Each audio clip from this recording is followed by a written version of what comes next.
Londres, 1888. Durante meses, um homem caminhou por essas ruas sem ser identificado. Ele não deixava um nome, apenas o medo. A polícia procurou por toda a cidade. Centenas de suspeitos foram investigados. Milhares de cartas chegaram às autoridades, mas o responsável nunca foi encontrado. Mas afinal, quem era Jack, o Estripador?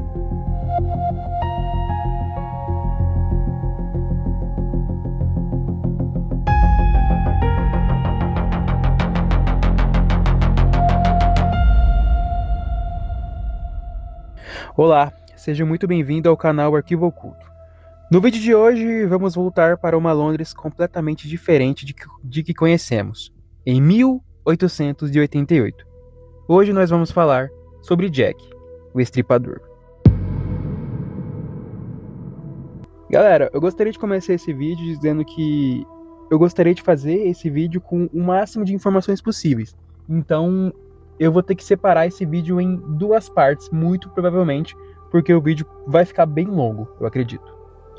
Bom, tudo começou em 1888. Londres era considerada a cidade mais importante do planeta, a capital do Império Britânico, centro financeiro, maior porto comercial da Europa. E milhões de pessoas viviam por lá. Porém, existiam duas Londres completamente diferentes. De um lado, a cidade da riqueza, dos grandes bancos, dos teatros e dos palácios.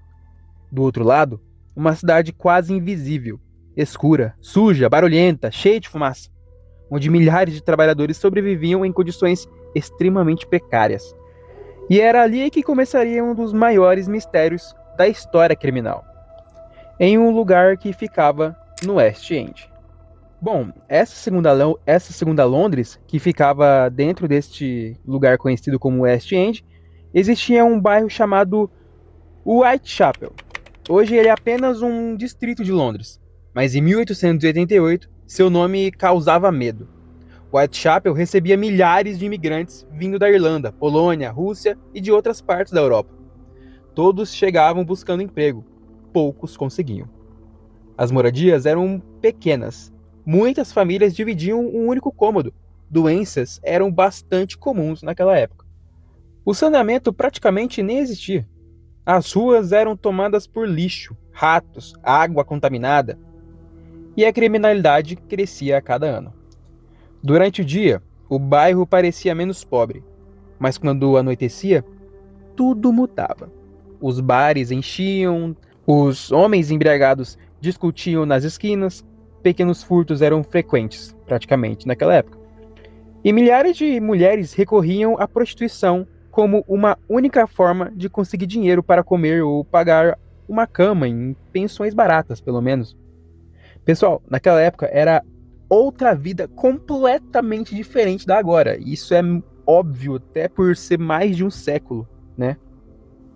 Então, pela galera viver em condições precárias, condições muito difíceis, era normal esse tipo de coisa, porque as pessoas tinham que ter alguma forma para sobreviver. Não existia simplesmente nada. Então, quem não trabalhava simplesmente passava fome.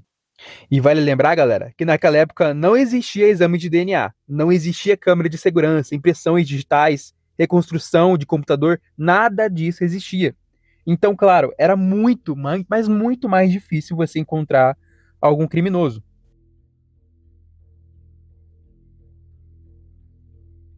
Bom, a Scotland Yard, a Polícia Central Metropolitana de Londres, né, a sede da Polícia Central, dependia exclusivamente de testemunhas. Só que havia um pequeno problema. As ruas eram escuras, cheias de neblina, e quase ninguém queria conversar com a polícia. Alguns por medo e outros porque simplesmente estavam envolvidos em atitudes legais. Muitos crimes sequer eram denunciados. Além disso, rumores se espalhavam rapidamente. Qualquer pessoa podia ser acusada, sem provas, sem evidências, bastava um boato.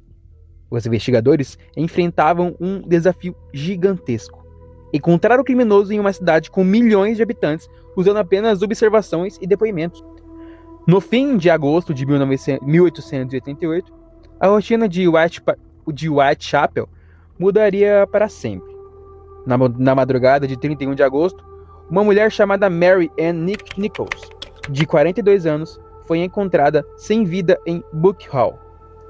Ela era reconhecida na região e enfrentava dificuldades financeiras, como muitas outras mulheres do bairro. Pessoal, eu gostaria de, só rapidamente, né? Gostaria de pedir perdão aqui, talvez, pela minha pronúncia, né? Meu inglês não é lá muita coisa, não.